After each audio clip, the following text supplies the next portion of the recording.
She walked onto that base with one bag, no announcement, and a secret that would bring the entire command structure to its knees. They saw a quiet black woman in a mid-level uniform and made their first mistake. They assumed she was nobody. Colonel Hayes dismissed her. Soldiers mocked her. And when they finally dragged her in front of the whole base to finish what they started, every phone was out, every eye was watching, waiting for her to break. What none of them knew was that the woman they had spent 11 days hunting was the one who had been hunting them all along. Just before we get back to it, I'd love to know where you're watching from today, and if you're enjoying these stories, make sure you're subscribed. The desert had a way of stripping things down to their bones. No trees to soften the horizon. No clouds to break the flat, white sky. Just heat rising off the pavement in slow, lazy waves and the distant hum of generators keeping the base alive. Fort Caldwell sat low against the Nevada landscape like something the earth had tried to swallow but gave up on halfway through. Guard towers, chain-link fences topped with razor wire, buildings the color of old sand. And beyond all of it, nothing for miles. The convoy rolled through the main gate just after 1,400 hours. 3 vehicles. No flags. No escort markings. The kind of arrival that didn't want to be noticed. Specialist Darnell Webb was on gate duty when the lead vehicle slowed to a stop. He checked the ID that came through the window, ran it against the clearance log on a screen, and waved them through without much thought. Transfer orders came through Fort Caldwell all the time. Personnel moving between assignments, temporary details, support staff. Nothing unusual about it on paper. What made him look twice was the woman who stepped out of the second vehicle. She was compact, composed, and she moved like someone who had already decided what she thought about this place and filed it away. No dress uniform. No rank display beyond a single mid-level command insignia. Dark tactical wear, clean but not pressed. She carried one bag. Just one. She didn't scan the base the way most new arrivals did, that wide-eyed sweep of trying to orient yourself. Instead, she looked at things carefully, deliberately, the way you look at something you're not seeing for the first time. She didn't announce herself to anyone. She simply walked toward the command building, and behind her, the convoy doors closed. "Who is she?" Webb muttered. Corporal Tasha Fields was standing 2 feet away, watching the same thing. "No idea," she said. "Transfer paperwork just says operations support." Webb squinted against the sun. Operations support doesn't usually arrive like that. Fields shrugged and went back to her post. But she kept glancing over her shoulder for the next 20 minutes. Inside the command building, the air was stale and cold from the climate control running too hard. Colonel Victor Hayes stood at the head of a long table with 3 officers around it when the door opened and Aaliyah Brooks walked in. Hayes was a man who had learned to perform authority so naturally that most people forgot it was a performance. He was tall, silver-haired, with a jaw that had been set hard for so long it seemed like it might crack if he ever genuinely smiled. He looked at the woman who entered his briefing room the way he looked at most things that arrived unexpected, with a measured, careful contempt. Major Brenda Simmons, his administrative officer, stepped forward. "Colonel, this is Commander Brooks. Temporary operations transfer from Central Command. She'll be working out of the coordination office for the foreseeable future." Hayes extended his hand. Not warmly. The kind of handshake that means, "I see you, you're below me, and we both understand that." "Commander," he said. "Colonel." Aaliyah shook his hand once and released it. Her voice was even, unhurried. Hayes turned back to the table without offering her a seat. "Simmons will get you oriented. We're in a tight ship here. Integration happens on our timeline." "Understood," Aaliyah said. She took a seat anyway, at the far end of the table, just outside the cluster of officers. She set her bag down quietly. She folded her hands. Nobody introduced her to the room. Nobody tried. The afternoon briefing was already in progress when Private First Class Logan Pierce showed up 10 minutes late, dropped into a chair with the kind of casual disregard that came from never having been seriously corrected, and loudly whispered something to the soldier beside him that made both of them smirk. Commander Brooks was going over supply rotation schedules, a dry topic, and she made no effort to perform enthusiasm about it. She was simply moving through the material with quiet efficiency when Pierce leaned back in his chair and raised his hand. So, with all due respect, ma'am, he started, and the way he said ma'am made it clear no respect was being offered at all. Where exactly does this come from? Because we've had protocols in place for supply rotation for 2 years. I'm not sure why we'd shift the cycle based on a recommendation from someone who's been here less than 3 hours. A few people around the room stiffened. Not because they disagreed with Pierce, some of them probably did agree, but because there was a way you said things in a briefing room, and Pierce had just kicked that door off its hinges. Aaliyah looked at him for a moment. She didn't look offended. She didn't look flustered. She looked like she was waiting for him to finish, the way a teacher waits for a student who has asked a question they can't quite answer yet. That's a reasonable concern, she said. The current rotation cycle creates a 72-hour window where 3 of your 6 fuel depots are simultaneously at low capacity. If there's an unscheduled operation during that window, you're looking at resupply delays across the board. The adjustment closes the window to under 18 hours. Pierce blinked. If you'd like to walk through the data after the briefing, she added, I'm happy to do that.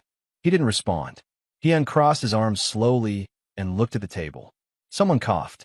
The briefing moved on. Afterward, standing in the hallway, Sergeant Malik Carter watched Pierce leave without saying another word. Malik was a compact man with careful eyes and the kind of stillness that people either trusted immediately or didn't understand at all. He had been on base 18 months. He had seen a lot of transfers come through. Something about this one felt different, and he hadn't yet figured out what to do with that. By 1900 hours, the mess hall was at half capacity. Long tables, fluorescent lights, the smell of institutional food that somehow tasted better than it had any right to. Aaliyah was sitting alone at the end of a table near the far wall. She ate without reading anything, without looking at a phone, without doing the thing that people did when they wanted to look occupied. She just ate, and she watched the room. At a table about 15 feet away, a group of soldiers were talking loud enough for her to hear, without making it obvious they wanted her to. 2 tours in the desert, and now they send us a transfer from a coordination office, one of them said. What she even qualified for? Who knows? Probably knows somebody. Yeah, probably. Laughter. Not cruel exactly, but careless. The kind of laughter that doesn't think about who it lands on. Aaliyah kept eating. She didn't look at them, but her eyes moved just slightly to the table, then to the door, then to the guard station visible through the window behind it, then back to her food. Malik was 3 tables away. He had been watching her since she sat down. Not staring, just checking. He saw what the group didn't notice she was doing. She was cataloging the exits, the sight lines, the way the room organized itself socially, who sat with whom, who avoided whom, who talked across rank lines, and who stayed rigid within them. She wasn't just eating dinner. He picked up his tray and moved to a table slightly closer.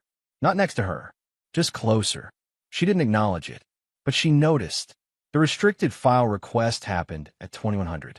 Aaliyah submitted it through proper channels. Formal request, log timestamp, attached credentials from Central Command. Colonel Hayes came back with a denial inside of 15 minutes, citing ongoing security protocols. She read the response once, typed a brief acknowledgement, logged out. Major Simmons, who had been watching the whole interaction from across the administration office, expected some kind of reaction. A complaint, a callback, a follow-up.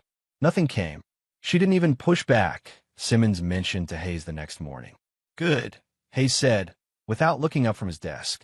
Then she understands where she stands. But across the base, in her quarters, Aaliyah was already 3 steps ahead of that conclusion. She had expected the denial. She had counted on it.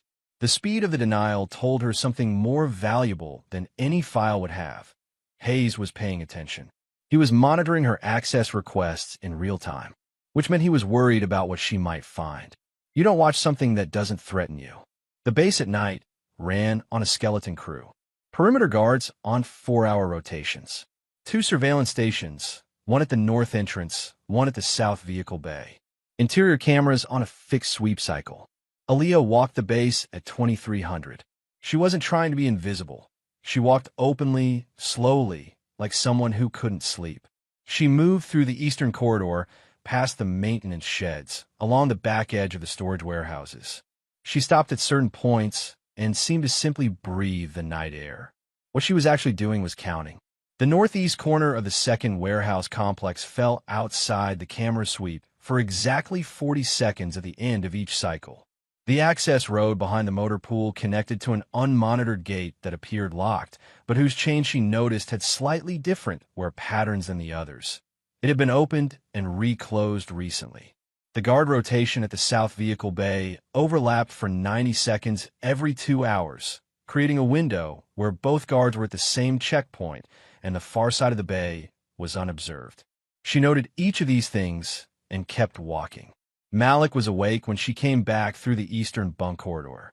He was sitting outside his quarters on a fold-out chair with a mug of something hot, which meant either he had terrible insomnia or he had been waiting for her. "Can't sleep?" he asked. "Air inside gets stale," she said. "Takes about a week to adjust. Base air always smells like hydraulic fluid and recycled anxiety." She almost smiled. "Almost. Is that your official assessment, Sergeant?" "Unofficial." He wrapped both hands around his mug. "You've been here 1 day, and you've already walked the entire east perimeter. Is that a question?" "Might be." She looked at him for a long beat. Malik met her eyes and held them without pressure. He wasn't challenging her. He was genuinely curious, and there was a difference. Most people looked at her like they were trying to win something. He looked like he was trying to understand something. "I like to know where I am," she said finally. "Most people figure that out from a base map. Maps don't tell you everything." He nodded slowly, as if that answer confirmed something he had already been thinking. He didn't ask anything else. She walked past him and into her quarters, and the door closed quietly behind her. She locked it. She set her bag on the cot and opened the false bottom panel. Inside was a compact, encrypted device, not standard issue, not anything that appeared on her listed equipment. She powered it on, waited for the secure handshake, and typed quickly. Phase 1 confirmed. Internal resistance active. Access denial logged. Perimeter assessment complete. Proceeding to Phase 2. She waited. 3 dots appeared. Then, copy. Stay clean. Stay patient. She powered it down, replaced it, and lay back on the cot with her eyes open in the dark. She had a lot of work to do. By the second day, the exclusion had become policy. It wasn't announced. Nobody handed down an order that said, "Leave Commander Brooks out of the loop." It just happened, the way these things always happen in organizations where the person at the top wants something done without anyone being able to point back at him. Meeting notices didn't reach her inbox until after the meetings had ended. Requests she submitted for operational data came back approved, but then stalled in processing quietly, without explanation. When she arrived at the morning coordination session, the roster on the whiteboard didn't include her name. She found a chair and sat in it anyway. Major Simmons looked at Colonel Hayes. Hayes looked at the whiteboard as if he hadn't noticed the discrepancy and was only just seeing it now. "We'll debrief you afterward," he told Aaliyah. "I appreciate that," she said pleasantly, and didn't move. He couldn't kick her out without making it obvious. So he let her stay and pretended it was fine.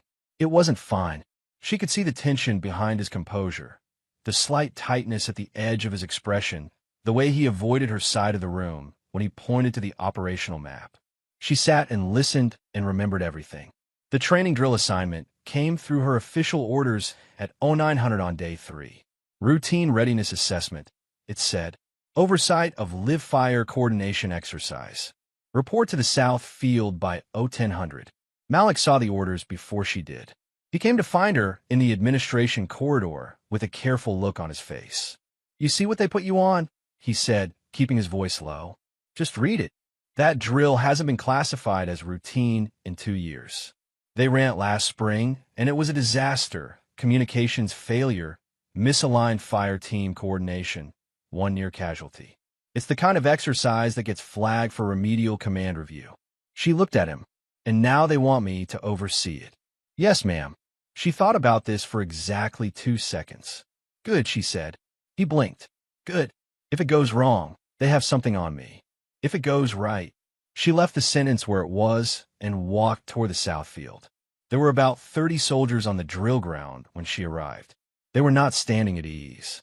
They were standing the way people stand when they are ready to watch something go badly and have already decided who to blame. Private Pierce was there, front and center, with the specific posture of a man who had been promised entertainment. She took position at the command mark and reviewed the scenario outline she had been handed, which she noticed had a section missing. Communication protocols for the third phase of the exercise weren't included in her briefing materials. It was the kind of omission that would have caused a real officer to pause, to wait for clarification, to look uncertain in front of the assembled soldiers. She ran the drill from memory. Not her memory of this base. She had never run this drill before. But she knew the fundamental architecture of live-fire coordination exercises from years of designing them. She restructured the third-phase communication protocol on the fly, assigning radio channels and verbal confirmation cues out loud to the team leads before anyone realized the briefing materials had been incomplete. Pierce watched this happen with narrowing eyes. Then the drill began. For the first 20 minutes, everything ran controlled. Teams moved, communicated, held formation. It was when Pierce, assigned to lead fire Team Charlie, decided to go off script that things got interesting. He broke formation, moved his team wide of the designated corridor in what was clearly meant to be a bold, independent call. The kind of move that either looks like brilliance or disaster depending on how it lands. He was counting on it looking like brilliance. He was counting on showing up the woman running the drill by making a play she hadn't called. The problem was that the corridor he moved his team into was the exact path the opposing team simulation fire was sweeping across in the third phase. His own team called it before he did. Sergeant Mitchell, we're in the sweep zone. Back right. Move, Aaliyah said calm and loud from the command mark. She had already tracked the vector. Charlie team, back right and hold. Now. Pierce hesitated for exactly one beat too long. Pierce, move your team. He moved them. The drill continued. When it ended, the score log was the highest the South Field exercise had produced in 8 months. The communications held. No simulative casualties. Every phase completed on target.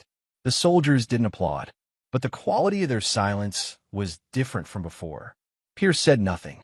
He left the field without looking at her. She made one note on the drill sheet, signed the bottom, and handed it to the assessor. Lieutenant Daniel Reeves had been watching from the periphery. He was the kind of man who processed things carefully before he decided what he thought about them. Methodical, measured, which in the military usually read as trustworthy, and in this situation was making him quietly uncomfortable. He had been skeptical of Aaliyah Brooks since she arrived. Not hostile the way Pierce was hostile, but genuinely uncertain. She had a mid-level command designation and a vague operational backstory. And yet she moved through problems with a fluency that didn't match her stated experience level. The supply rotation catch in the first briefing. The way she had handled the restricted file denial without complaint. Now this, pulling a drill out of a broken briefing like she had been running this exact exercise for years. He pulled her personnel file that evening and read it 3 times. The file was clean. Too clean. The career progression was plausible. The commendations were legitimate.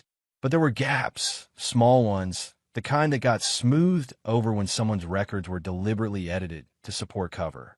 He recognized the pattern because he had seen it once before, 3 years ago, on an entirely different operation. He closed the file and sat with that thought for a long time. The equipment sabotage happened on day 4. Aaliyah was scheduled for a command simulation exercise, a solo assessment, standard procedure for incoming transfer personnel. They gave her a command console and a set of scenario parameters and left her to run it. Someone had gotten to the console first. The calibration on the communication relay was off. Not broken. Broken would be obvious. Off. The kind of subtle miscalibration that would produce bad data in the third phase of the scenario, cause a simulated communications blackout, and generate an assessment score that suggested the commander had made poor decisions under pressure. She detected it in the setup check. She didn't report it. She didn't make a show of discovering it. She simply adjusted her approach, ran the scenario using manual relay protocols instead of the automated system, kept her decision log meticulous, and completed the assessment with a passing score that reflected not the broken tools, but the workaround she had executed around them. When the assessor reviewed the results, he found nothing to flag. The person who had tampered with the console found nothing to use. She had given him nothing. Captain Elena Ruiz worked out of a corner office in the intelligence wing that most people on base forgot existed. She was quiet by nature and thorough by profession, and for the past several months, she had been looking at a pattern in the base's logistics records that she couldn't explain. Missing timestamps, cargo manifests that logged out of one sector and never logged into the next, vehicle sign-out records that didn't correspond to any registered operation. Small discrepancies, individually meaningless, but when you laid them side by side. She had laid them side by side. She had a wall in her office with a timeline she kept adding to. On day 4 of Aaliyah's arrival, she pulled a new set of records from the system and found 3 more gaps. All of them centered around the same vehicle pool. All of them during night window hours. She added them to the wall and thought carefully about who on this base she could trust with what she was seeing. The answer was a list of very few names. Colonel Hayes found Aaliyah in the coordination office at 1700 on day 5. The building was mostly empty. He came in and closed the door, which was something he had never done before in any interaction with her. He stood across the desk from her and spoke in the comfortable, controlled tone of a man who is used to being the only threat in the room. "You've made an impression," he said. "Not entirely a good one." She sat down what she was reading. "In what way?" "You've been here less than a week, and you've managed to make senior staff uncomfortable, interfere with an established chain of operational decisions, and draw attention to yourself in ways that don't serve your actual assignment here. I ran a drill effectively and submitted accurate reports. You created friction." He put both hands flat on the desk and leaned forward just slightly. "Fort Caldwell runs because people understand their lane. New transfers, regardless of their background, come in, do the work assigned to them, and earn credibility over time. That's how this works." She looked at him steadily. "Is that a warning?" He straightened up. His expression didn't change. "It's a reminder of how careers develop. Or don't." She let the silence sit for a breath. "Careers end when truth surfaces," she said. Something moved behind his eyes. It was there and gone in less than a second. Just a flicker of something colder than the performance he was running. But she saw it. He left without another word. She sat in the empty office for a moment, then went back to what she was reading. Malik found her at the Eastern training track at 0600 the next morning. She was running. He fell into step beside her without asking, which she didn't object to. They ran a full lap before he said anything. "Hayes talked to you yesterday." He did. "I heard the tone." She kept her pace even. "Did you?" "Seen that tone used on 3 people in the last 18 months. 2 of them transferred out inside of 2 weeks. 1 filed a formal complaint that quietly disappeared." He glanced at her sideways. "You don't seem like any of those options." "I'm not." He nodded. They ran another half lap. "What do you actually need from me?" She considered the question. Not whether to trust him. She had already made that call. She was deciding how much. Right now, just keep watching. If anything moves through the vehicle pool after 2200 that isn't on the duty roster, I need to know about it. You don't have to do anything else. Just tell me. He processed this quietly. They finished the lap. He stopped at the start point, and she kept going. "Yes, ma'am," he said to her back. That night, in her quarters, Aaliyah powered up the encrypted device and typed the second transmission. "Corruption confirmed. Vehicle pool irregularities documented. Access barriers consistent with active concealment operation. Key personnel identified. Requesting authorization to proceed to documentation phase." The response came back in under a minute. "Authorization granted. Proceed carefully. Do not surface until evidence is airtight. Trust no one beyond your own assessment." She powered it down. She sat in the dark. Outside, the desert wind moved across the base in long, slow currents. The generators hummed. A guard called out a perimeter check through the radio somewhere down the corridor. She thought about the next move, then the one after that, then the one after that. She had been underestimated before.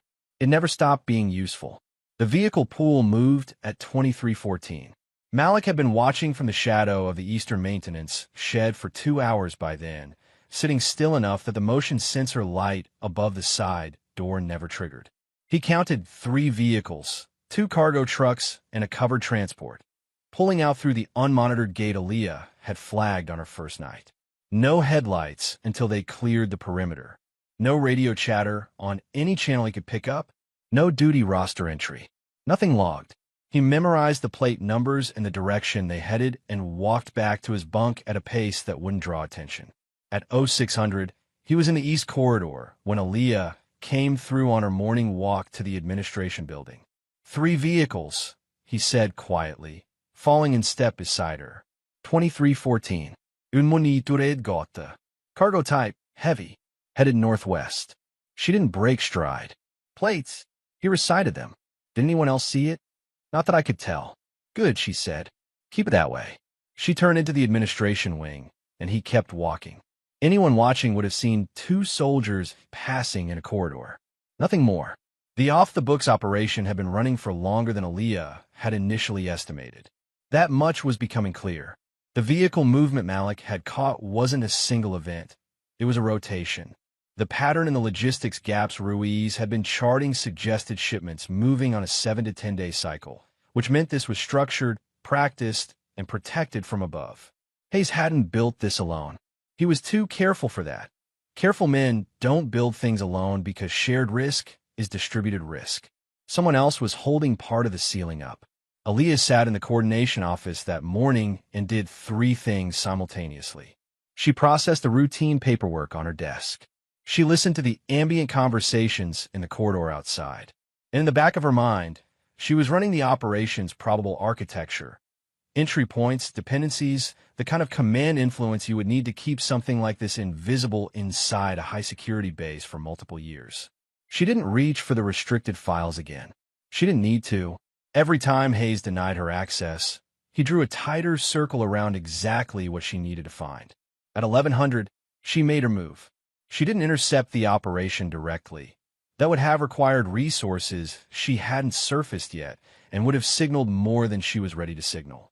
Instead, she pulled the fuel allocation record for the Northwest Transport Corridor and submitted a routine efficiency audit request through a subordinate administrative channel.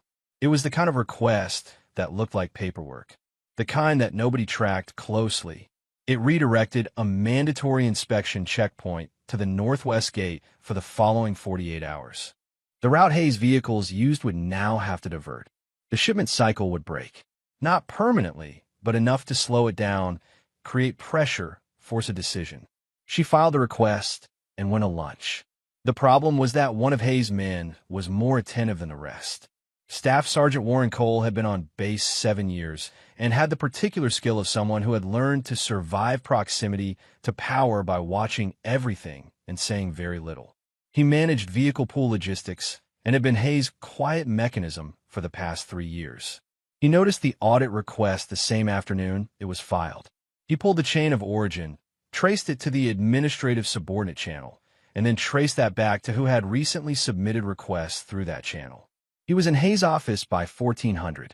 Hayes listened to the briefing with his hands flat on his desk, and his expression giving away nothing. When Cole finished, there was a silence. She didn't touch the files directly, Hayes said. No, sir. She went around them. Yes, sir. Hayes stood and walked to the window. Outside, the drill ground was quiet in the afternoon heat.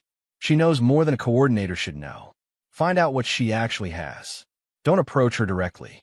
Look at what she's been accessing, who she's been talking to, what she carries. Cole nodded once and left. The suspicion had crossed into something harder now. She knows too much.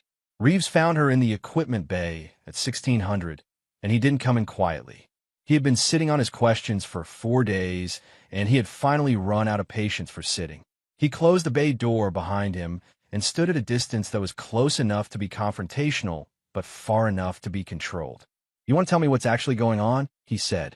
Aaliyah set down the equipment manifest she had been reviewing and looked at him with the patient attention she gave everything. That's a broad question. You've been here a week. You ran a drill that hasn't gone that clean in 2 years. You caught a calibration problem in the simulation console that the tech team missed. You submitted an audit request through a channel that most people on this base don't know exists. He crossed his arms. That's not a coordinator profile. People contain surprises. Not like that. He moved forward 1 step. I've been doing this long enough to recognize when someone is running a play. I don't know who you're playing for or what the board looks like, but I know you're not here for supply rotation logistics." She looked at him for a long moment. She was making a calculation. She could see the conflict in him clearly enough. Not hostility. Not the self-serving wariness of someone protecting an arrangement.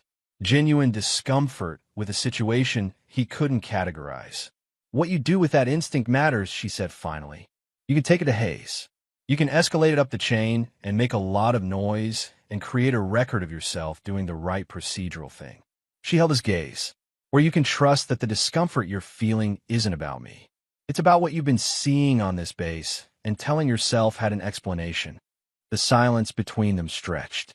"Follow orders," she said, "or follow truth. That's yours to decide." He stood there for another full beat. Then he turned and walked out without answering. She watched the door close and turned back to the manifest. The intrusion happened at 01:30. She was awake. She had been awake, lying still in the dark with her breathing even and her eyes open. She had anticipated something.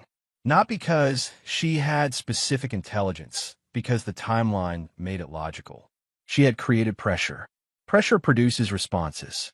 The door handle moved. Whoever was had a key or a pick. The lock disengaged smoothly without force. The door opened 2 inches, paused, then opened further. She was not in the bed. She was in the chair in the far corner, completely still, and the room was dark enough that the figure moving toward the cot didn't see her. They checked the bag on the table, rifled through it quietly, finding the items she had deliberately left accessible. A few unremarkable personal effects. A standard issue tablet with nothing sensitive on it. A printed duty schedule from her first week that anyone could have pulled from the public roster.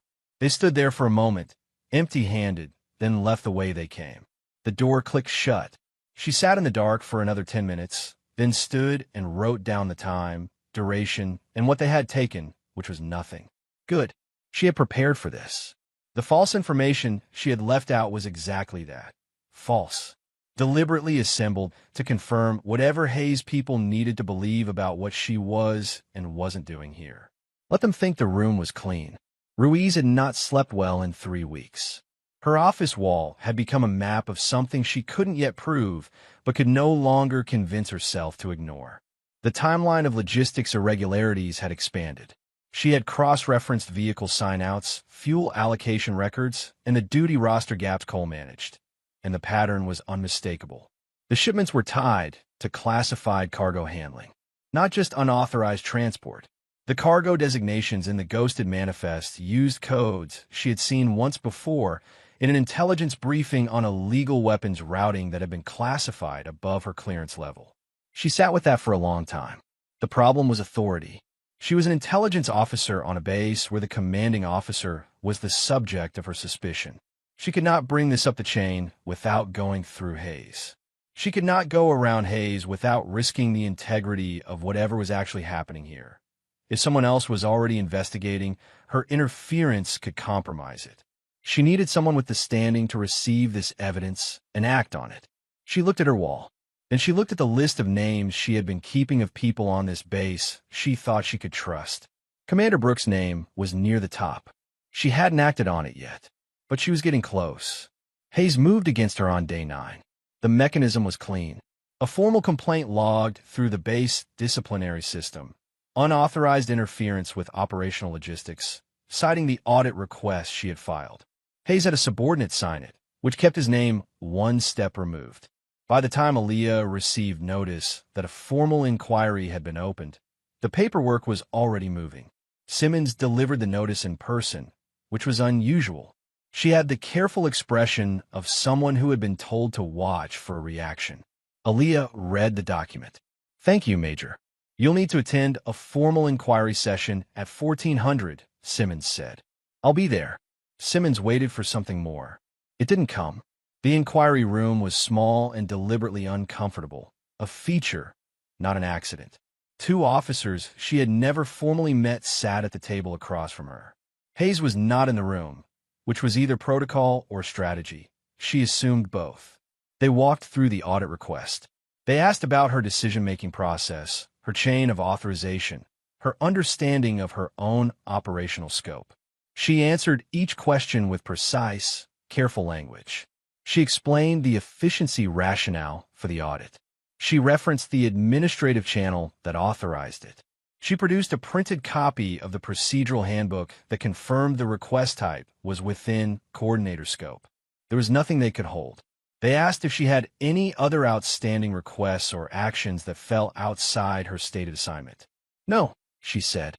She was telling the truth. Every action she had taken was technically within the bounds of her cover assignment. She had been meticulous about that. The inquiry stalled. At the close of the session, she gathered her documents. The two officers exchanged a glance. She walked out into the corridor. Hayes was standing 15 feet away, watching her emerge. She walked toward him. When she was close enough that only he could hear her, she stopped. "You should have checked who signed your last transfer approval," she said quietly. She kept walking. Behind her, she heard nothing. No response, no footsteps. She didn't look back. But Hayes had gone completely still. He stood in the corridor for a long moment after she turned the corner, and for the first time since she had arrived, he was not performing certainty. He was thinking. The assembly was called at 0800 on day 11. Full base. No exceptions. The announcement came through official channels with Hayes' command authorization attached, and the framing was administrative, a scheduled operational review. But the word moved through the base the way words always do in closed environments, faster than the official version and more detailed. The review was about Commander Brooks. By the time soldiers filed into the assembly courtyard, the broad shape of what was coming had already circulated. She had overstepped. She had interfered with operations. There was a formal complaint on record. Hayes was going to make it formal. Pierce was early. He positioned himself where he would have a good sight line to the front of the assembly. Reeves sat in the back row and did not talk to anyone. He had spent the previous 2 days going back through orders. Not his current orders, but old ones. Requests that had passed through his desk over the past 8 months that he had signed off on without examining closely because they came wrapped in the right language and the right authorization signatures. He pulled 3 of them now and laid them side by side. The authorization signatures matched, but the operation codes they referenced didn't correspond to anything in the official mission log. They corresponded to nothing at all, which meant they corresponded to something that wasn't supposed to exist. He thought about the conversation in the equipment bay. Follow orders, or follow truth. He looked at the papers in his hand. He looked at the front of the assembly courtyard, where Hayes was taking his position at the command podium. He folded the papers and put them in his jacket pocket. Elena Ruiz did not go to the assembly immediately.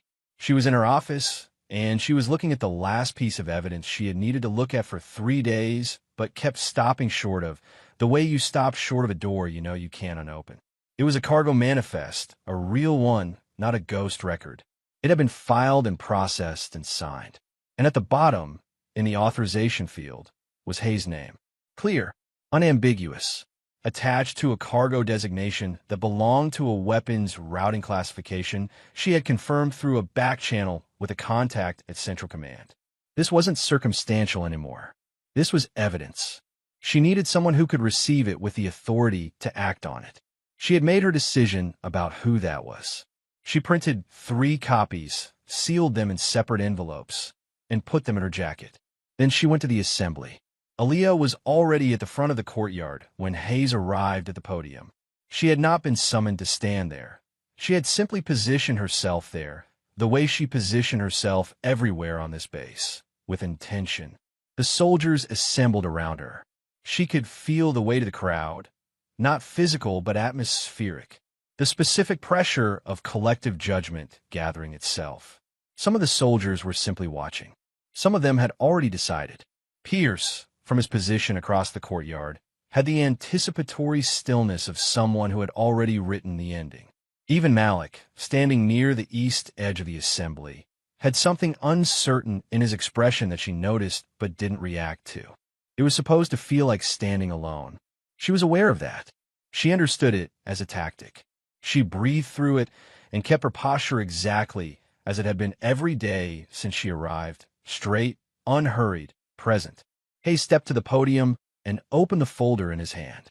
"We have a duty to operational integrity," he said, in the resonant command voice she had watched him use in every public setting. The voice that had probably moved rooms for 25 years and knew how to fill a courtyard just as well.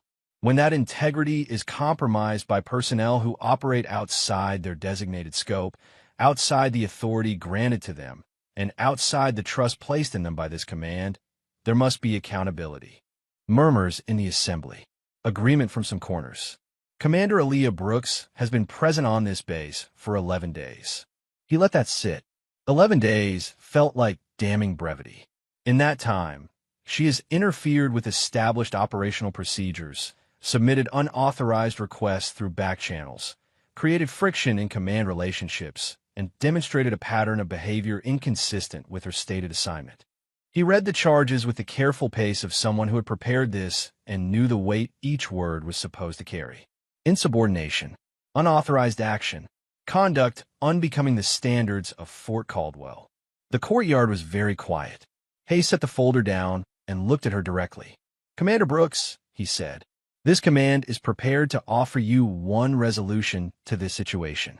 He glanced away from her, just briefly, the way you look away when you're saying something you want to seem like it costs you something. In acknowledgement of your career record, you will be given the opportunity to accept reassignment voluntarily.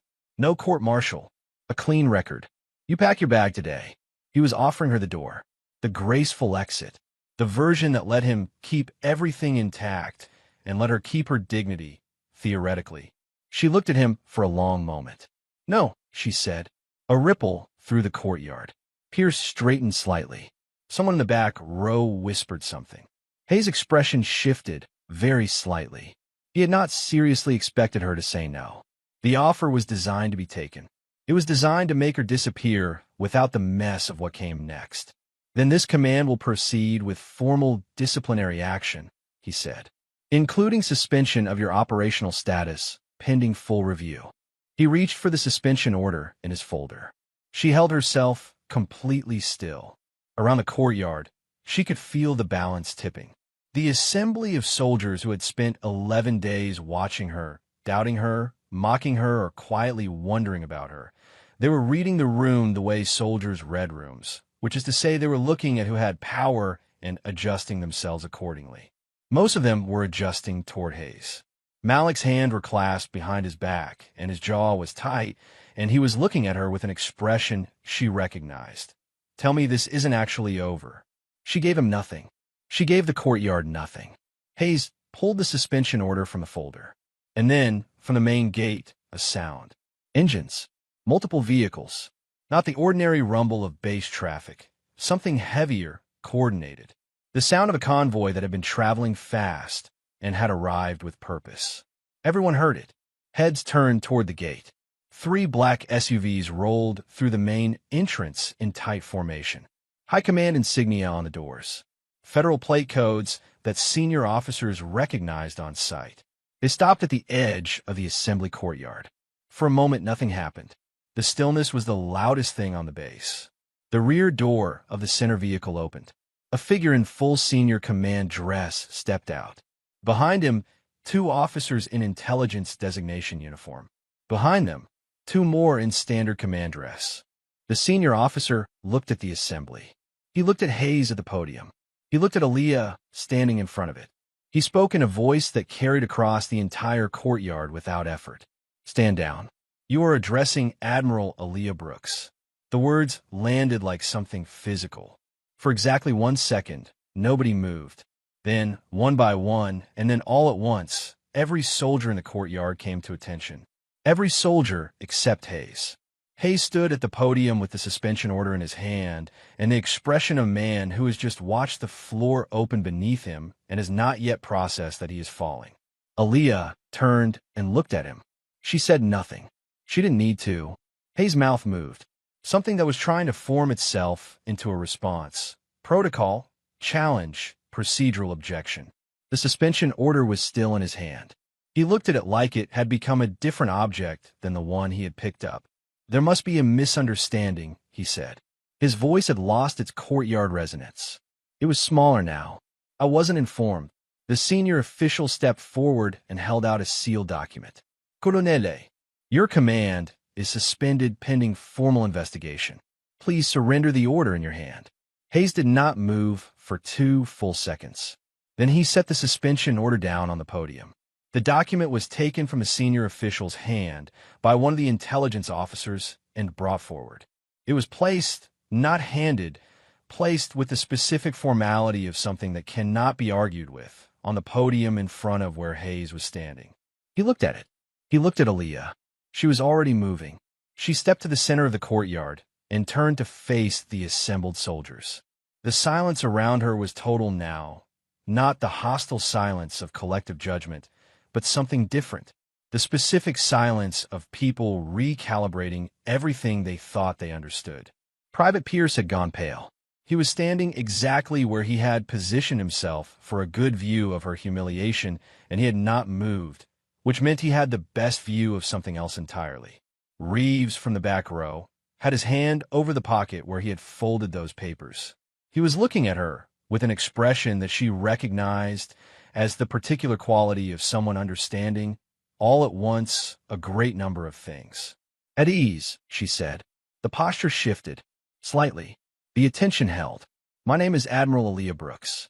I was assigned to Fort Caldwell 11 days ago, not as a transfer coordinator, but as an embedded auditor under direct authorization from the highest level of this command structure."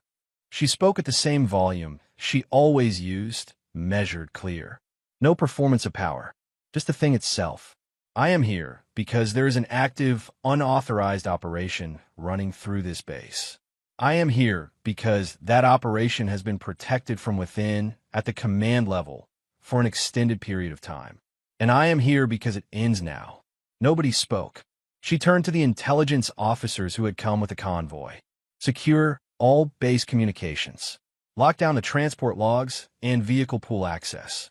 I want every outgoing channel frozen until further notice." "Yes, Admiral." She looked at the senior official. "The evidence package from Captain Ruiz needs to be formally received and logged." "Understood." She turned back to the base. "Return to your posts," she said. "This base remains operational. Your commanding officer has changed. That's all." The assembly began to disperse, not chaotically, but with the dazed, deliberate movement of people who needed to walk somewhere to process what they had just witnessed. Hayes was still at the podium. One of the intelligence officers had moved to stand beside him without touching him, which was its own kind of statement. He looked at Aaliyah as she walked past. "You think I'm on top of this?" he said. Not loudly, almost himself. The smirk that crossed his face was small and involuntary, the kind of thing that escapes before you can catch it. She stopped. She looked at him for a long moment. The first time since she had arrived at Fort Caldwell that something moved behind her eyes that wasn't calculation. Something tighter. Something that understood exactly what that smirk meant.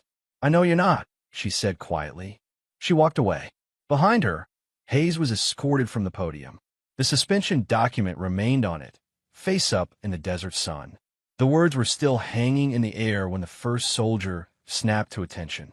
It happened the way dominoes fall, one, then the row beside it, then the whole field of them, fast and inevitable. Soldiers who had spent 11 days whispering about the transfer coordinator, who had eaten lunch 15 feet from her and made jokes loud enough to carry, who had signed off on meetings she wasn't invited to and processed orders that bypassed her desk. They came to attention now with the mechanical precision of people whose bodies understood the situation before their minds had finished processing it. Private Pierce did not snap to attention. He stood where he was and when the color of old concrete. Hayes still had not moved from beside the podium. The suspension document lay, face up on it in the hard desert sun, and he was looking at it the way a man looks at something that has materialized out of a world he no longer fully recognizes. Aaliyah let the silence hold for exactly 3 seconds. Long enough to be felt, short enough to stay controlled. "At ease," she said. The posture across the courtyard shifted, not relaxed exactly. Nobody was relaxed, but the rigid attention broke into something more human, and in that small adjustment, she could read the whole room at once. Confusion on most faces. Recognition dawning on a few. Reeves at the back, with his hand still pressed against the pocket where those folded papers were, looking at her with an expression that was somewhere between relief and the specific shame of someone who has been wrong about the right person. Malik at the east edge exhaled, just once, quietly, but she noticed it. The senior official, Brigadier General Charles Weston, though she hadn't used his name yet because she didn't need to, his insignia was enough, stepped forward and offered her a sealed portfolio. She took it without breaking her address of the courtyard. Hayes found his voice somewhere in the silence. It was smaller than his courtyard voice had ever been, but he was reaching for it with both hands. There's clearly been a miscommunication at the command level, he said. I was not given notification of any embedded operation. Protocol requires. Colonelle. She turned to look at him. Just that, his name, and her eyes on him, and the particular quality of her stillness. He stopped. Your command authorization was suspended as of the moment General Weston's convoy cleared that gate, she said. Anything you were in the middle of doing, including that sentence, stopped being your business at that moment. Weston, who had stepped to her left and slightly behind her, produced another document from his jacket and held it forward. One of the intelligence officers carried it to Hayes. Formal notification of suspension, Weston said. Pending investigation into unauthorized operations, misuse of classified logistics infrastructure, and obstruction of command-level audit authority. Hayes took the document. He looked at it. The performance of composure he had maintained for 11 days was cracking at the edges now. Not collapsing, he was too practiced for full collapse, but the cracks were visible. His jaw was slightly too tight. His eyes moved a fraction too fast. He looked at Aaliyah one more time. I wasn't given, he started again. You weren't given notice, she said, because the operation you were protecting would have been moved the moment you had it. That was the design. She turned back to the courtyard. She was done with him. The base reacted to the next 20 minutes the way water reacts when you drop something heavy into it, rings expanding outward, disrupting everything they reached.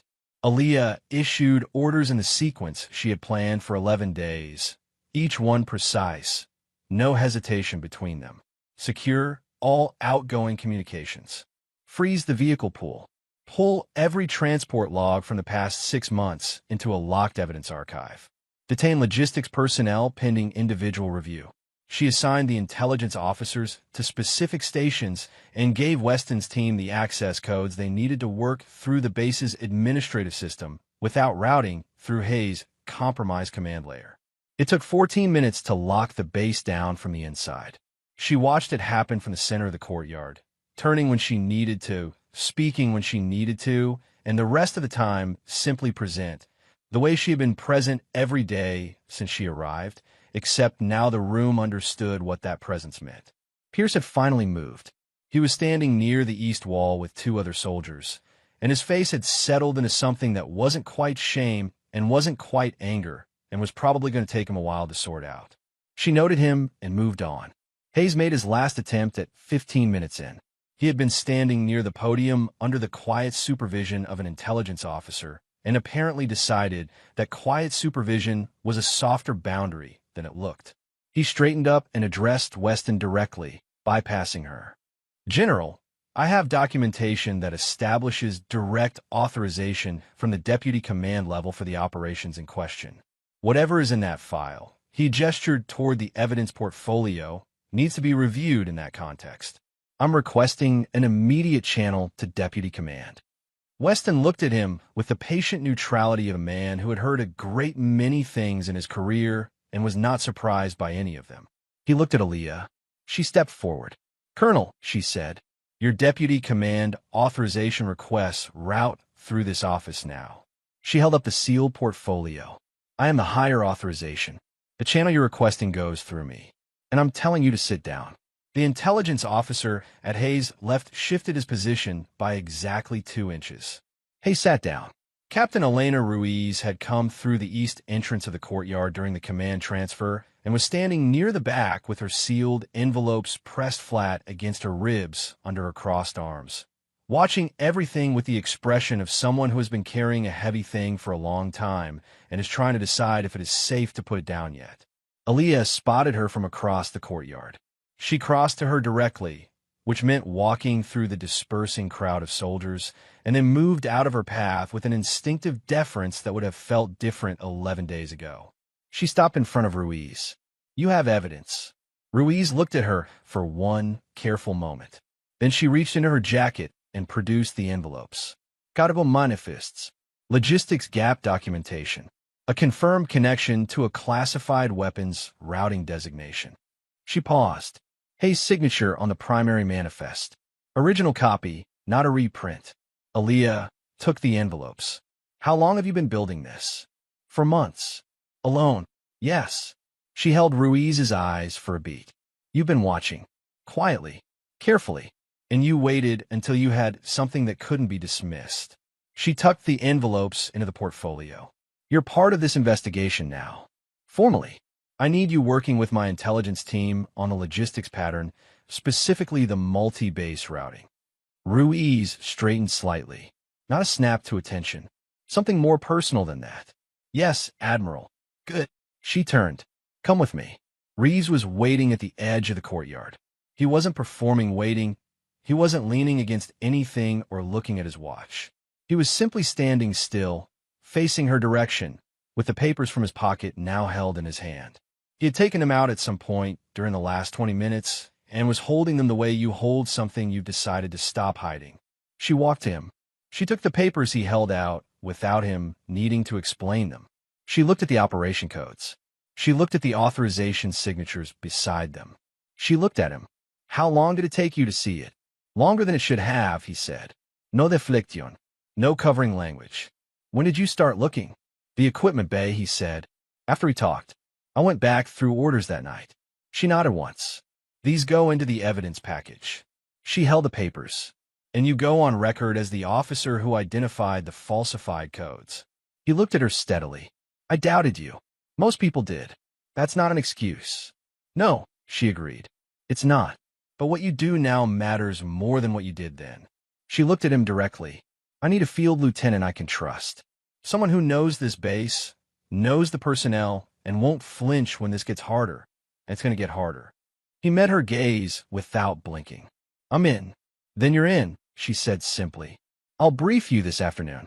She walked past him into the command building, and Ruiz and Weston fell in behind her, and the courtyard finished clearing around the space where Hayes had been standing, and the base, divided for 11 days into people who doubted her and people who stayed quiet, reorganized itself around a new center of gravity.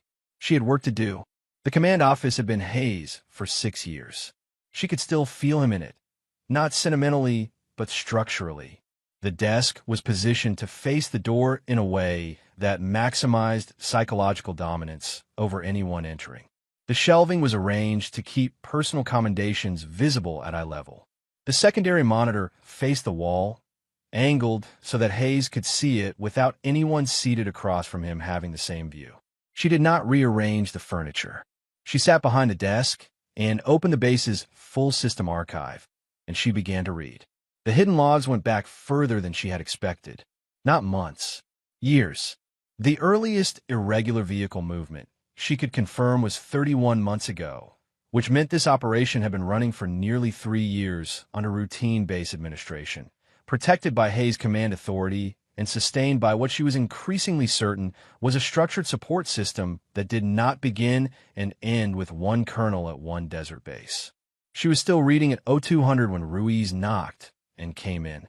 "You should see this," Ruiz said, and set a printed timeline on the desk without preamble. The timeline covered 14 months. Ruiz had been building it from logistics records and cross-referencing it against publicly accessible military supply chain data, the kind of cross-referencing that nobody at the base level was supposed to have the patience or the context to do. She had done it because she was the kind of person who couldn't let a pattern go once she saw it. The pattern was this. The shipments that moved through Fort Caldwell's unmonitored gate were not staying in Nevada. They were routed northwest to a distribution hub in a secondary facility. From there, they split, one line moving to a third facility in a different state, the second line going dark entirely. The third facility had a logistics designation Ruiz had identified through the classified weapons routing codes on the manifests, And when she matched those codes against the briefing she had accessed through her intelligence clearance, the picture that assembled itself was one that neither of them had been fully prepared for. This isn't a single base operation, Ruiz said. She tapped the timeline. Fort Caldwell is a node. There are at least 2 other facilities running the same routing pattern, possibly more. Aaliyah looked at the timeline for a long time without speaking. How confident are you in this? In the Fort Caldwell documentation, completely. In the secondary facilities, high confidence.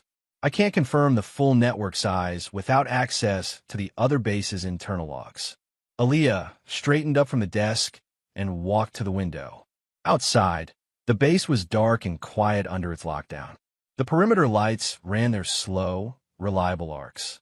Nothing moved. 3 years. Multiple facilities. A routing network sophisticated enough to stay invisible inside a classified military infrastructure. This was not a rogue colonel running a side operation for personal gain. This was architecture. Who else has seen this? She said. Just you. Keep it that way until I say otherwise. Hayes was being held in a secured administrative room. Not a cell. Not yet. That determination belonged to the formal proceeding that hadn't started yet. When Aaliyah came to see him the next morning, she sat across from him with nothing on the table between them. No files, no documents. Just the 2 of them in the small room, and the particular silence of a space where the power arrangement has been permanently resolved. Hayes looked different without the courtyard. Not diminished exactly. He still had the jaw and the silver hair and the posture of a man who had spent decades being the authority in every room he entered. But something had come off him. The performance had quieted down because there was nobody left to perform for. I'm not going to ask you about the cargo, she said. I already have the manifests. He looked at her with flat, careful eyes. I'm going to ask you something simpler. She held his gaze. The authorization structure above you. How many layers? Nothing from him. Victor. She used his first name without ceremony, not as warmth, but as the removal of his rank title, a small, precise thing. You built something that required protection from above. You didn't have the standing to create that protection yourself. Someone gave it to you. I want to know who. He leaned back in his chair and looked at the ceiling for a moment. When he looked back at her, something had shifted in his expression. Not cooperation. Something more complicated than cooperation. You're already too late, he said. The words were quiet. They were not a taunt. They were delivered with the specific weight of something factual. She studied him. Too late for what? He looked at her for another long beat. Then he looked away. There's a shipment scheduled within the next 24 hours, he said. Not through this base. You've locked this one down. That's already been accounted for. The network doesn't stop because one node goes offline. He paused. You've been watching me. You've been watching this base. But the operation you're actually looking for isn't here. It hasn't been here for a while. He said nothing more. She sat with that for a moment. Then she stood. Thank you, Colonel, she said, and meant it in the way you mean it when someone has just told you more than they intended to. Malik found it at 1400. He had been assigned to the vehicle pool documentation team. His knowledge of the physical layout made him the most useful person for cross-referencing the physical sign-out records against the digital logs. He was halfway through a crate of paper manifests from the past 18 months when he pulled a file that made him stop. It was a shipping order. Legitimate formatting, legitimate signatures, legitimate routing code. Except the routing code was one of the ones Ruiz had flagged on her wall, and the scheduled date on the shipping order was tomorrow. It was for a facility 2 states away. The cargo description was listed as medical equipment. He photographed the document and walked it directly to the command office. Aaliyah read it once. Where was this filed? Physical records. Not in the digital system at all, which meant it had been intentionally kept out of the searchable archive, which meant someone had planned for the digital system to be reviewed and had kept this particular record somewhere they thought a digital audit wouldn't reach. She looked at Reeves, who was at the secondary desk reviewing the falsified operation codes. We have a live shipment. Different facility. 24 hours. He was already reaching for his radio. The interception plan came together in 3 hours. Reeves coordinated the field logistics, 2 teams, light configuration, vehicle intercept at a highway junction 40 miles from the secondary facility.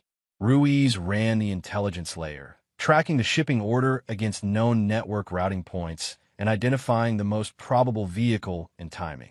Aaliyah worked the authorization structure, pulling in Weston's resources and securing a secondary command sanction that gave them jurisdiction outside Fort Caldwell's physical perimeter. They moved at 20-100. It was a clean night. Cold desert air, clear sky, the kind of darkness that sits flat and absolute between the highway lights. Reeves led the field team. Aaliyah stayed on comm, running the operation from the mobile command vehicle that Weston's convoy had brought. At 23:40, the field team reached the intercept junction. At 23:52, the target convoy came into range. Visual on 3 vehicles, Reeves said through the comm configuration matches. Moving to intercept. The intercept was textbook. The convoy was stopped without incident. The field team moved to secure the vehicles, and Reeves went to the cargo hold of the lead truck personally. The comm was quiet for 20 seconds. Admiral, his voice was careful. You need to hear this. Go ahead. The cargo hold is empty. She heard him. She processed it. All 3 vehicles? Checking now. A pause. Yes. All 3. Empty. She sat in the mobile command vehicle and looked at the comm panel and understood immediately what had happened, because Hayes had told her something that she had not fully heard. The network doesn't stop because one node goes offline. You've been watching me, but the operation you're looking for isn't here. He had told her she was too late. He had been right about the timing, if not the location. The shipment she was intercepting was a decoy. The real cargo had moved while she was focused on this. Reeves, she said, stand down the intercept. Secure the vehicles and driver for processing. Come back. Copy. She closed the comm channel and sat in the quiet dark for a moment. They had been watching her intercept the decoy.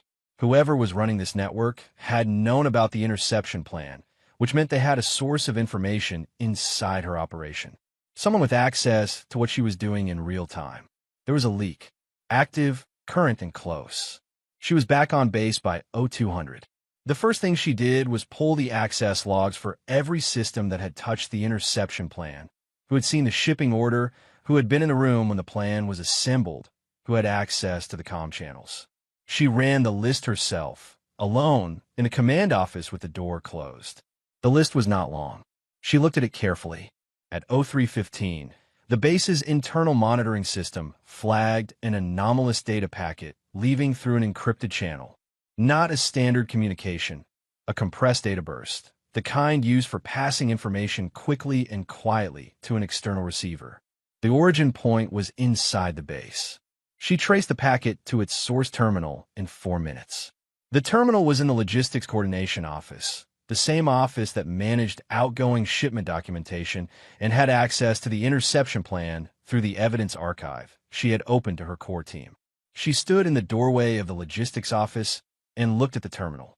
Then she looked at the duty roster for who had accessed that terminal in the past 6 hours. One name, Senior Logistics Officer Major Thomas Greer. 15 years on base.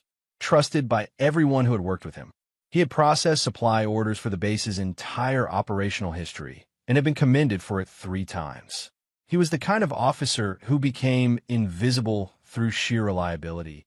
You stopped seeing the person and just saw the function. He had been feeding information out of this base for longer than Hayes had known who Aaliyah was. She did not go to his quarters immediately. She sat in the logistics office and looked at the terminal and thought about what Hayes had said. You think I'm atop of this? And the smirk that went with it. Greer wasn't the top either. At 0400, Aaliyah sat in the command office with Ruiz and Reeves. Weston was patched in by secure channel from the mobile unit outside. It was the kind of hour that strips everything down to what matters. She put Greer's name on the table. She walked through the evidence. Nobody interrupted her. When she finished, the room was quiet for a moment. He had access to everything, Reeves said. It wasn't a question. Everything we touched in the past 24 hours, she confirmed. The shipping order, the interception plan, the comm channels. All of it went to him through legitimate operational access. Nobody flagged it because it was supposed to go to him. How long? Ruiz asked. Based on the packet pattern, at least 18 months. Possibly longer. She paused. He wasn't working for Hayes. Hayes didn't know about him. Reeves looked up from the desk. He was working for whoever is above Hayes. And reporting back on whatever Hayes was doing, whatever I was doing, probably whatever anyone was doing who got close to this network. She looked at the desk surface for a moment. He's not doing this for money. The communication pattern is too patient for that. Too careful. Someone who does this for money gets sloppy when the risk goes up. He got more precise. She sat back. He believes in what he's doing. What is he doing? Ruiz said. That, Elias said, is what we need to find out. She went to see Greer herself, without backup, at 05:30. She knocked on his quarters door and waited. He answered in uniform, which told her something. He had heard the base stir in the past few hours and had dressed for whatever came next. He was a trim man in his late 40s with the kind of forgettable face that served a particular kind of purpose. When he saw her, his expression registered nothing. Not surprise, not fear, not even resignation. Just a steady, considered calm that she recognized because she had spent 11 days wearing it herself. Admiral, he said. Major Greer. She did not move to enter. She stood in the doorway. I know about the data bursts. I know about the channel. I know you knew about the interception before we executed it. She held his gaze. I'm not here to arrest you. I'm here because I want to understand what you think you're doing. He looked at her for a long moment. You want to understand? He said, as if considering whether the offer was genuine. I want to understand. Yes. He was quiet for a few seconds. Then, come in. She stepped inside. He did not sit, and neither did she. They stood in the small, clean space of his quarters with the first gray light of morning beginning at the window. The weapons routing you're investigating, he said. You think it's corruption, personal gain, a colonel in a network of operators moving illegal cargo for profit. Isn't it? Parts of it. He looked at her directly. But the people above Hayes aren't doing this for profit. They believe they are stabilizing something, managing threats that legitimate channels can't move fast enough to address. The weapons in those shipments aren't going to criminal buyers. He paused. They're going to people fighting things that our government has decided it cannot officially acknowledge fighting. She looked at him without reaction. And you believe that justifies it. I believe the world is more complicated than the authorization structures we use to navigate it. Something moved in his expression, not doubt exactly, a kind of weariness. I've been watching this operation for 3 years. The people running it are not careless. They're not greedy. They are genuinely convinced they are doing necessary work. And what do you believe? He looked at the window. Outside, the desert was beginning to lighten at the edges. I believe, he said slowly, that I may have been watching it long enough that I stopped being able to tell the difference between conviction and justification. She let that sit in the room between them. Major Greer, she said, I need the name of the external contact. The person above Hayes. The one you've been reporting to. He looked at her for a long time. Then, at 05:47, with the first pale light breaking over the desert, he gave her the name. She kept her expression exactly still. She thanked him and left his quarters and walked back through the quiet base corridors to the command office. She sat behind Hayes' desk in the gray morning light and looked at the wall across from her. She had the name now, and what came with the name was the full understanding of what Hayes had meant. You think I'm atop of this? The external orchestrator was not military. The external orchestrator held a civilian position that sat above military accountability in the particular way that certain civilian positions did. Positions that could authorize, fund, and protect operations that never appeared in any log under the specific justification that some threats required solutions that could not be officially named. Her encrypted device buzzed once on the desk. She looked at it. A message had arrived on the secure channel. Admiral Brooks, stand down. This goes above your rank. She read it twice. She set the device down. She looked at the gray morning through the command office window for a long moment. Then she began to plan. The name Greer had given her was Richard Calloway, not a general, not a flag officer, not anyone whose name appeared on a military command structure at any level. Richard Calloway was a deputy director of a civilian oversight body that sat between the Department of Defense and the intelligence community, one of those positions that existed in the administrative space between institutions, where accountability became a question of which chain of authority you asked and whether they were willing to answer. He had the kind of power that didn't require a uniform. She sat with his name in the gray morning light and mapped what she knew about him against what Greer had told her. And the picture that assembled itself was not a simple one. Calloway had been operating this network for 7 years. He had built it gradually, routing resources through facilities where he had cultivated compliant commanding officers. Hayes had been one of several. The weapons moving through the network were going to proxy actors in conflict zones that the United States government could not officially touch without triggering international consequences. Calloway believed, with apparently complete sincerity, that he was doing the work that legitimate channels were too slow and too visible to do. He was wrong, but he was not stupid, and he was not careless, and he had been doing this for 7 years without anyone assembling enough evidence in one place to move against him. Until now, she powered up the encrypted device and typed one line. "I have a name," requesting full authorization to proceed. The response came back in 4 minutes. "Authorization granted. You have 48 hours before this surfaces externally. Move." 48 hours. She set the device down and went to find Reeves. The lockdown she called at 0700 was different from the one on the day of the reveal. That one had been about securing the base. This one was about trust. She gathered her core team in the command office. Reeves, Ruiz, Weston, and 3 intelligence officers from Weston's convoy. She closed the door. She told them about the data burst, about Greer, about the compromised interception. She told them what Greer had given her and what it meant for the operation scope. Then she told them that going forward, every element of the final operation would be compartmentalized. Each person in the room would know their piece and only their piece. No full picture would exist in any single person's hands except hers. Reeves looked at her steadily. "You don't trust us." "I trust everyone in this room," she said. "I trusted everyone who touched the interception plan. Compartmentalization isn't about trust. It's about limiting the damage when something goes wrong." She looked at each of them in turn. And something always goes wrong. Nobody argued. The mole hunt had lasted 4 hours and ended with Greer. But she ran it again anyway. The full process, every access log, every communication record, every personnel movement during the 48 hours after the reveal. She was not looking for another Greer. She was confirming there wasn't one. There wasn't. But the process surfaced something she hadn't expected. Among Greer's outgoing data bursts, pulled from the encrypted channel records, was a communication she hadn't seen before, sent 3 days before her arrival at Fort Caldwell. Before she had landed. Before anyone on this base should have known she was coming.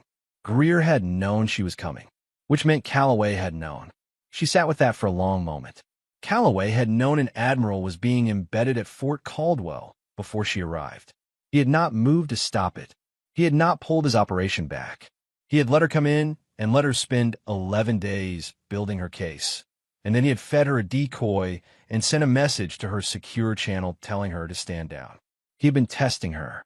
Or, more precisely, he had been deciding whether she was the kind of problem he needed to solve quietly or the kind he needed to confront. The threatening message was his answer. He had decided to confront. She thought about this for a long time. Then she called Reeves. "Change of plan," she said. "He knows we're coming, so we don't go to him." Reeves paused.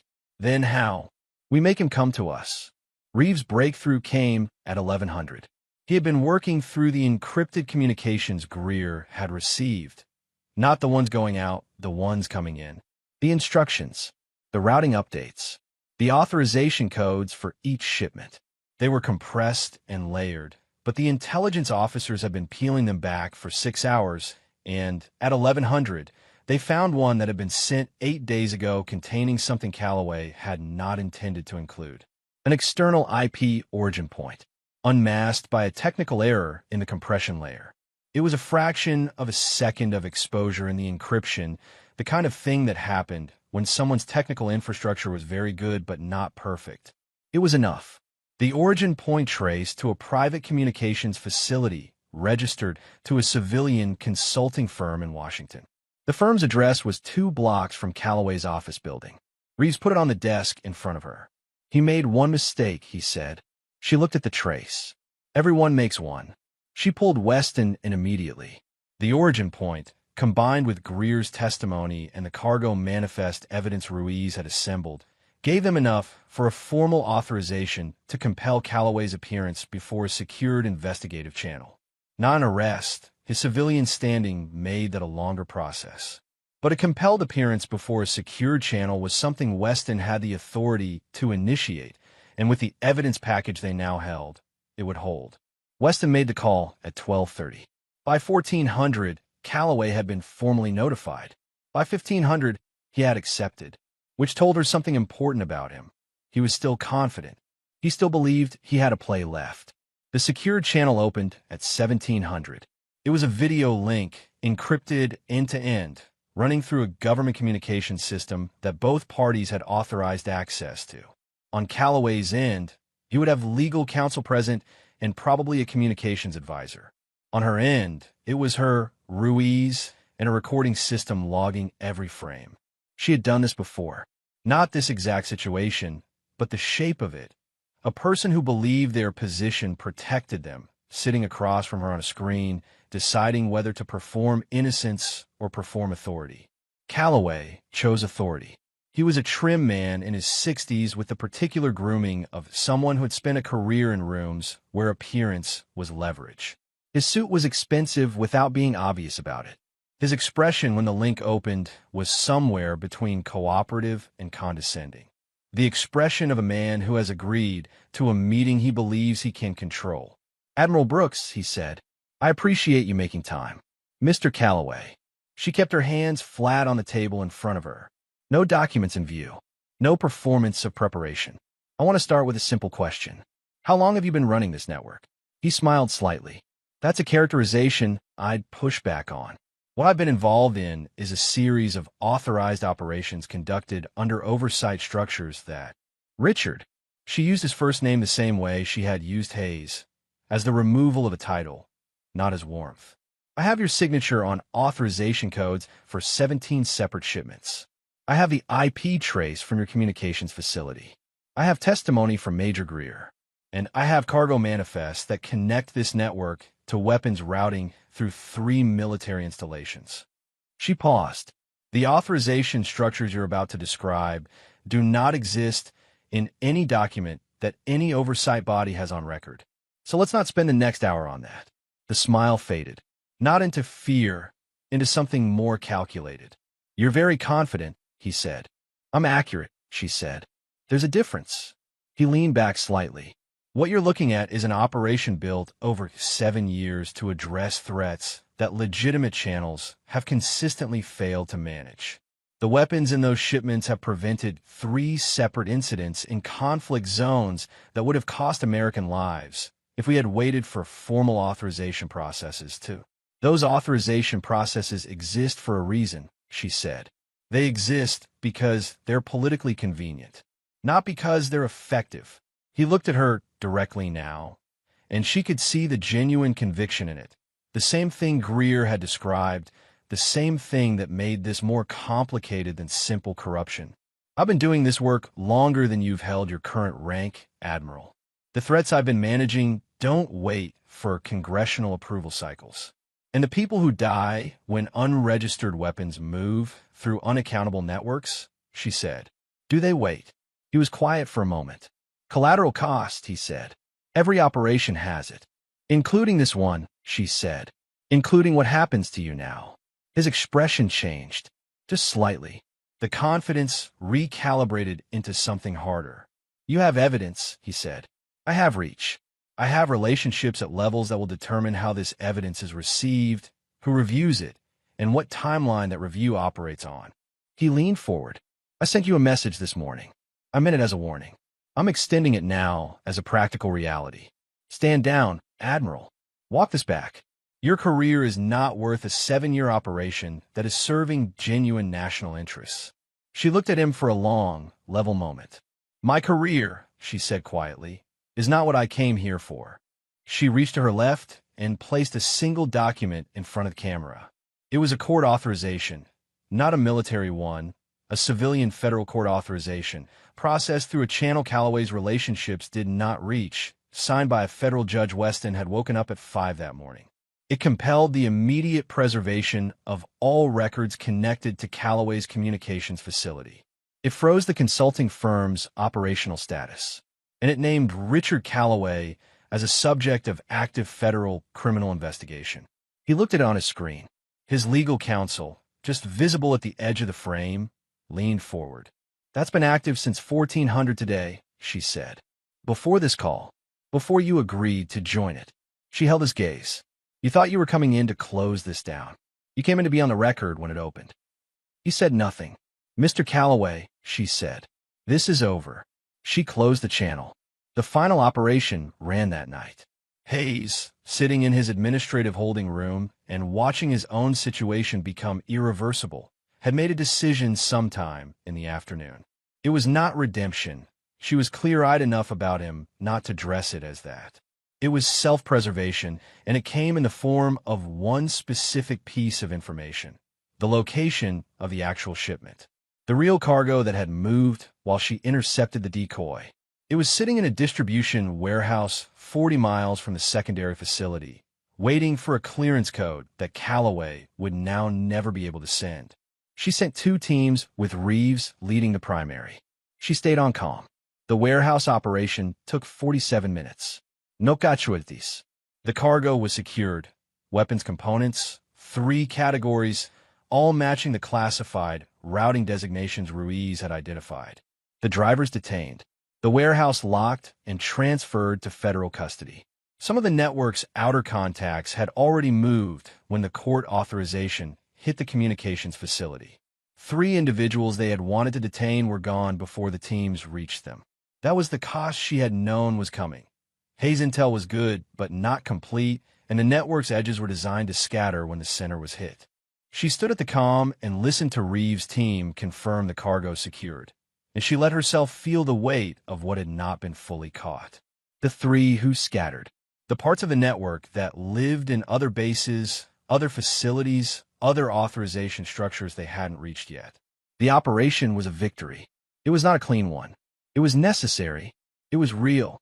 And it was incomplete, the way truth in institutions is always incomplete. You close one door and find 3 more behind it. "Good work," she told Reeves through the comm. "You too, Admiral," he said. She powered down the comm and sat in the command office in the quiet dark for a long time. It broke publicly on a Thursday. Not from her office.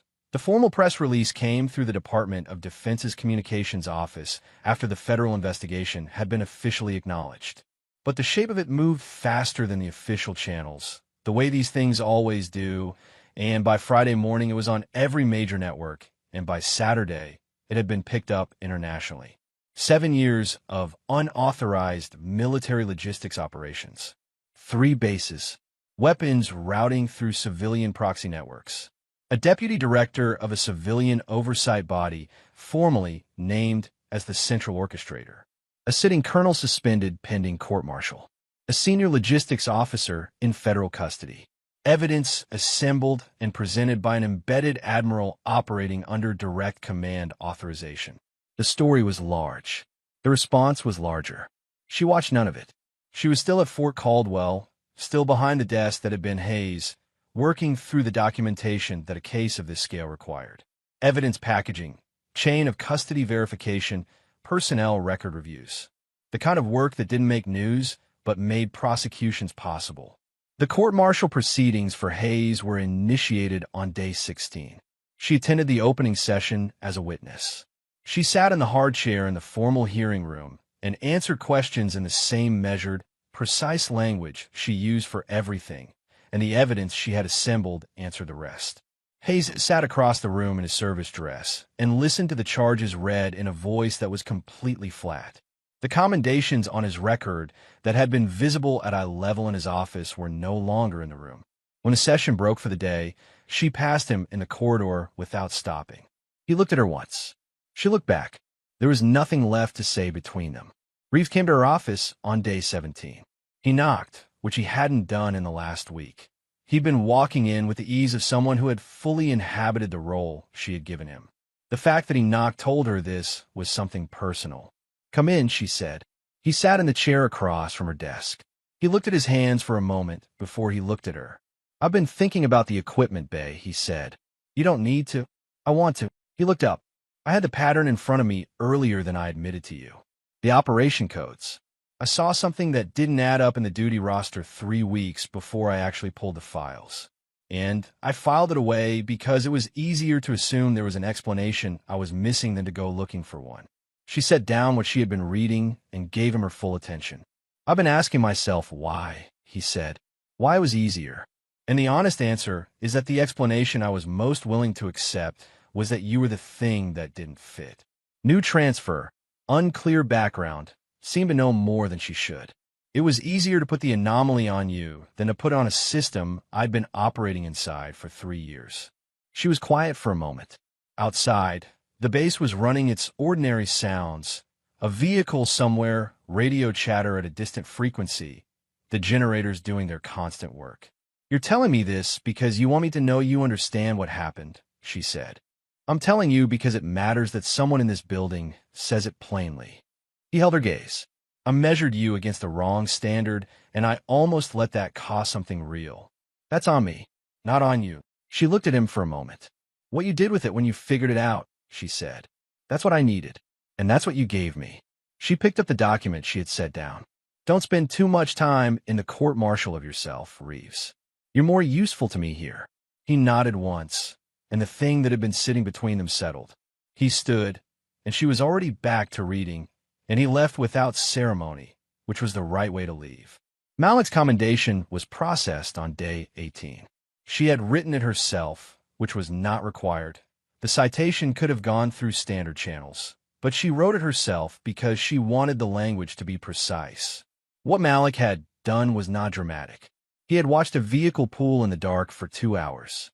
He had memorized plate numbers in a direction of travel and delivered them the next morning without embellishment. He had kept the information exactly where it needed to be and nowhere else. That was the work. The unglamorous, attentive, reliable work that operations ran on, and it mattered as much as anything that had happened in the courtyard on the day of the reveal. When she handed him the commendation in her office, he read it and looked up at her. "You wrote this yourself," he said. "The language in the standard form didn't cover what you actually did." He looked at it again. He was quiet for a moment in the way he was always quiet. Not uncomfortable, just deliberate. "When you first got here," he said, "your first night, walking the perimeter, I remember. I told myself it could have been anything. Couldn't sleep. Like night air. Lots of things." He folded the commendation carefully. "But I knew." "You suspected," she said. "I knew," he said again, without arrogance. "Just factually." She looked at him. "Why didn't you push harder?" "Because you didn't need me to," he said simply. "You needed me to watch and be ready. So that's what I did." She held his gaze for a moment. "That's exactly right," she said.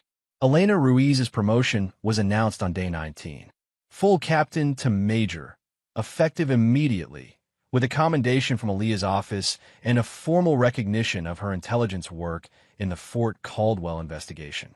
The promotion had been in process through standard channels before any of this. Ruiz's record was good enough on its own, but the commendation accelerated it and put her name into a visibility it wouldn't have reached otherwise. Ruiz received the news in her office, which she was still in the process of clearing after the investigation. The wall with the timeline was still up, every piece of it, and she had not taken it down yet because she was waiting to feel certain it was finished. She looked at the commendation for a long time. Then she started taking the wall down. Aaliyah's quiet moment came on day 20. She did not plan it. The base had been running at the altered tempo of an institution in the process of rebuilding its trust in itself. New protocols, new transparency requirements, command structure reviews, and she had been at the center of all of it, which meant she had not stopped moving in 20 days. She stopped moving on day 20. She walked to the east perimeter at 1900, after the day sessions had closed. The desert was doing what it did in the evenings, cooling fast, the sky turning from white to deep blue at the edges, the hard landscape softening slightly in the long light. She walked the same path she had walked on her first night here, past the maintenance sheds, along the back edge of the warehouse complex, to the point where the northeast corner sat outside the camera sweep. She stood there for a while. She thought about the 3 contacts who had scattered when the court authorization hit Calloway's facility. She thought about the bases they hadn't reached yet. She thought about 7 years of an operation that had been sustained by people who had convinced themselves that the integrity of their purpose canceled out the illegality of their methods. She thought about Greer's face in the gray morning light, saying, "I may have been watching it long enough that I stopped being able to tell the difference." Victory, when it came, did not feel like winning. It felt like finishing a very long and necessary walk and knowing there was another one ahead. She breathed the desert air. She stood in the camera blind spot that no one knew she had memorized on her first night. Then she walked back. The final base address was at 0800 on day 21. She had not prepared remarks. She stood at the same position in the assembly courtyard where Hayes had stood with his suspension order, and she looked out at the soldiers of Fort Caldwell, the ones who had mocked her in a mess hall, and the ones who had stayed neutral, and the ones who had watched from the back row, and the one who had sat outside his quarters with a mug of hot coffee and decided to trust something he couldn't fully explain yet. "Authority isn't given by rank," she said. "It's proven by action." Every person standing in this courtyard has had to decide, at some point in the past 21 days, what they were willing to do and what they weren't. She looked across the assembly. Those decisions matter more than any commendation or court-martial that comes out of this. Because institutions don't stay honest through structures. They stay honest through the people inside them who decide. Every time it's hard to tell the truth. The courtyard was quiet. Fort Caldwell will be reviewed, restructured, and returned to full operational status under a new command authorization. That process begins today. You will be part of it. She paused. So will the standards that were absent here. So will the accountability that was missing. She looked at them for one more moment. "Dismissed," she said. The file arrived on her desk at 1400. It came through the same secure channel that had carried her transmissions since the operation began, and it was flagged at classification level above what Fort Caldwell systems could process, which meant it had been routed manually to her personal access credentials. She opened it. It contained a logistics anomaly report from a base in a different state. Vehicle movements outside registered operations. A cargo routing code that matched 2 of the designations from Calloway's network. A pattern of access denial that an intelligence officer had noticed and flagged, and, for reasons the report did not explain, had not been able to escalate through local command channels. She read it twice. She sat back. The network she had closed at Fort Caldwell was one node. Calloway had said as much. Greer had said as much. She had known it, intellectually, since Ruiz had shown her the multi-base routing pattern on that timeline. Now, she was looking at the next one. She did not reach for the encrypted device. Not yet. She sat with the file for a moment and let the weight of it settle. Not heavily, but fully. The way you carry something when you have decided to carry it honestly. Then she stood, picked up her single bag from the corner where it had sat since day one, and walked out of the command office. The convoy was already at the main gate. She crossed the courtyard without looking back at the building. Malik was near the east wall and nodded once as she passed. She nodded back. Reeves was at the gate and opened his mouth to say something and then didn't, which was right. There was nothing that needed to be said that hadn't already been said better through the work. She got into the vehicle. The convoy pulled forward. The gate closed behind them. The base shrank in the rear window, and then the desert took it. The way the desert took everything. Gradually, completely, without drama. No announcement. No spotlight. Just the road ahead, and the next file on the seat beside her, and the particular kind of purpose that doesn't need to be named because it already knows where it's going. If the people who tried to silence her had taken one moment to truly see her, would they have acted differently, or does power always blind itself first? If this story moved you, hit that like button and subscribe.